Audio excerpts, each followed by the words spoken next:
Okay, so how to meditate. That is something that, a lot of people are challenged with. Because the main reason is because we want it to be perfect. We want to immediately jump into meditation and have our thoughts completely gone. You like, the main thing you hear people say is, I can't quiet my mind, or I had too many thoughts. I can't stop my mind from running.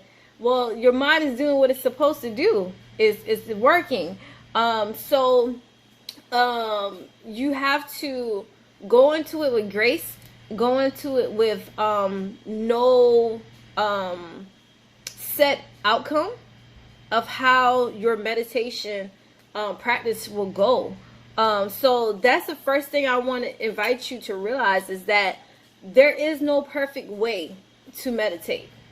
There are many types of ways to meditate, a variety of ones, and I want to share a few with you today. And we actually will go through one of my sound meditations that I actually have downloaded on the app.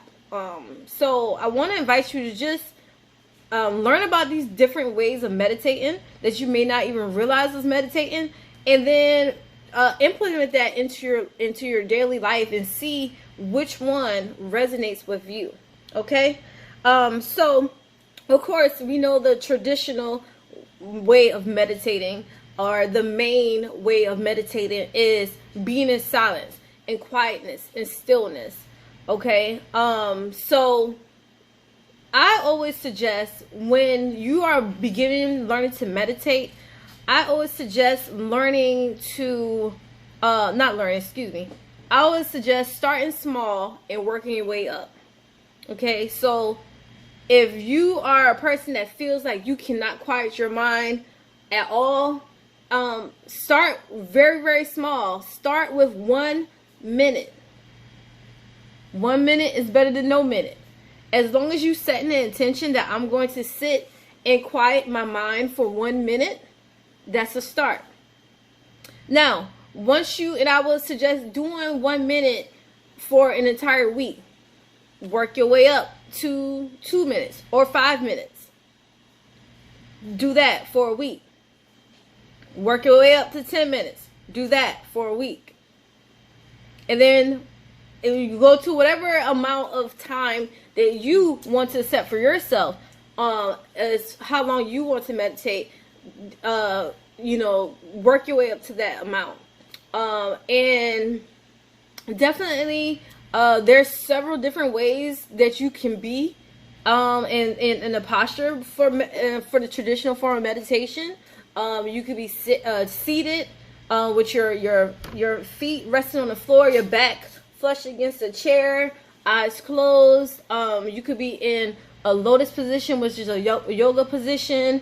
You could be lying down. You could be standing up. You could be leaning against a wall. You have to really, truly do things try things out to see what works for you. Okay? Because I like to sit in lotus posture, but some people can't sit in that posture comfortably, because the thing is, you want your body to be completely relaxed. So be in a position where your body is completely relaxed. Now, the other thing I want to share about meditation is that meditation is your communication, your listening. So I always say prayer is when you're speaking to God, or whoever you believe in, however you call that infinite being that's over all of us. That's when you're talking, you're having a conversation. That's prayer, right? Meditation is when you are receiving. You're receiving guidance, you're receiving answers. So therefore, if you're quiet, if you're in meditation, you're quiet, and a thought comes, guess what? That thought may be the answer to one of your prayerful questions. So don't beat yourself up about, that you can't quiet your mind, because it may be the time for you to receive an answer.